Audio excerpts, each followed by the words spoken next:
قرآن پاک کی تلاوت و فضیلت۔ آج ہم قرآن پاک کی تلاوت اور اس کی فضیلت پر گفتگو کریں گے اور قرآن و حدیث کی روشنی میں اس کی اہمیت کا بیان کریں گے۔ قرآن پاک کی فضیلت کو خود قرآن مجید کی کئی آیات میں بیان کیا گیا ہے، جہاں اسے ہدایت، رحمت، شفا اور نور کا ذریعہ قرار دیا گیا ہے۔ یہ کتاب انسان کو دنیا اور آخرت میں کامیابی کی رہنمائی فراہم کرتی ہے۔ قرآن پاک کو سمجھ کر پڑھنا اور اس پر عمل کرنا ہر مومن کے لیے ضروری ہے۔ اس کی تلاوت کی فضیلت احادیث اور اسلامی تعلیمات میں خصوصی اہمیت کے ساتھ بیان کی گئی ہے۔ قرآن کی تلاوت نہ صرف روحانی سکون اور اخلاقی اصلاح کا ذریعہ بنتی ہے، بلکہ آخرت میں کامیابی اور درجات کی بلندی کا سبب بھی بنتی ہے۔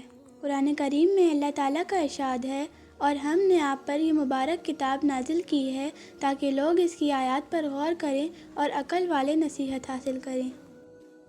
قرآن مجید میں اللہ تعالیٰ نے ارشاد فرمایا، کہہ دیجئے اگر تمام انسان اور جنات مل کر بھی اس قرآن جیسا لانے کی کوشش کریں تو نہ لا سکیں گے، اگرچہ وہ ایک دوسرے کے مددگار ہی کیوں نہ ہوں۔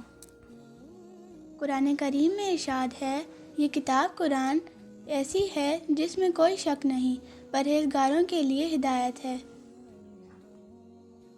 قرآن مجید میں فرمان ہے، جو کتاب تمہاری طرف وحی کی گئی ہے اسے پڑھا کرو اور نماز کے پابند رہو، بے شک نماز بے حیائی اور بری باتوں سے روکتی ہے اور اللہ کی یاد سب سے بڑی چیز ہے۔ اللہ تعالیٰ نے ارشاد فرمایا، اے لوگوں، تمہارے پاس تمہارے رب کی طرف سے نصیحت اور دلوں کی بیماری کے لیے شفا اور مومنوں کے لیے ہدایت اور رحمت آ چکی ہے۔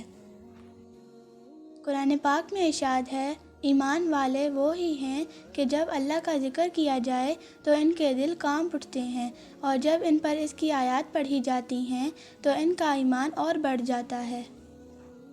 ارشاد باری تعالیٰ ہے، اور ہم قرآن میں وہ چیز نازل کرتے ہیں جو ایمان والوں کے لیے شفا اور رحمت ہے۔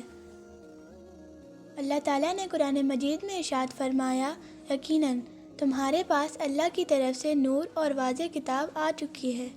ارشاد باری تعالیٰ ہے، بے شک یہ قرآن اس راستے کی طرف رہنمائی کرتا ہے جو سب سے زیادہ سیدھا ہے اور ایمان والوں کو خوشخبری دیتا ہے۔ قرآن کریم میں ارشاد ہے، بے شک اللہ کے ذکر سے دل مطمئن ہوتے ہیں۔ ارشاد باری تعالیٰ ہے، یقیناً ہم نے یہ قرآن نازل کیا ہے اور ہم ہی اس کی حفاظت کرنے والے ہیں۔ حضور نبی کریم صلی اللہ علیہ وسلم نے فرمایا، اپنے گھروں کو قرآن کی تلاوت سے روشن کرو اور انہیں قبرستان نہ بناؤ۔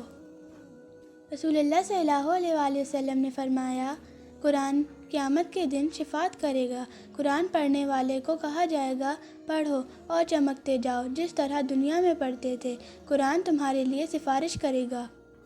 رسول اللہ صلی اللہ علیہ وسلم نے فرمایا، تم میں سب سے بہتر وہ ہے جو قرآن سیکھے اور دوسروں کو سکھائے۔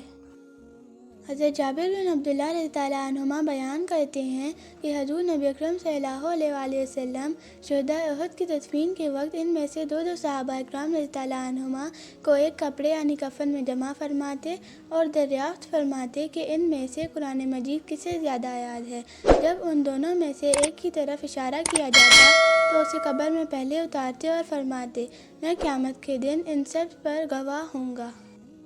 عبداللہ بن عمرو رضی اللہ عنہ سے روایت ہے کہ رسول اللہ صلی اللہ علیہ وسلم نے فرمایا، روزہ اور قرآن بندے کے لیے سفارش کریں گے۔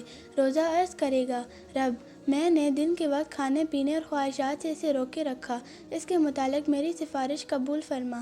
اور قرآن عرض کرے گا، میں نے اسے رات کے وقت سونے سے روکے رکھا، اس کے متعلق میری سفارش قبول فرما۔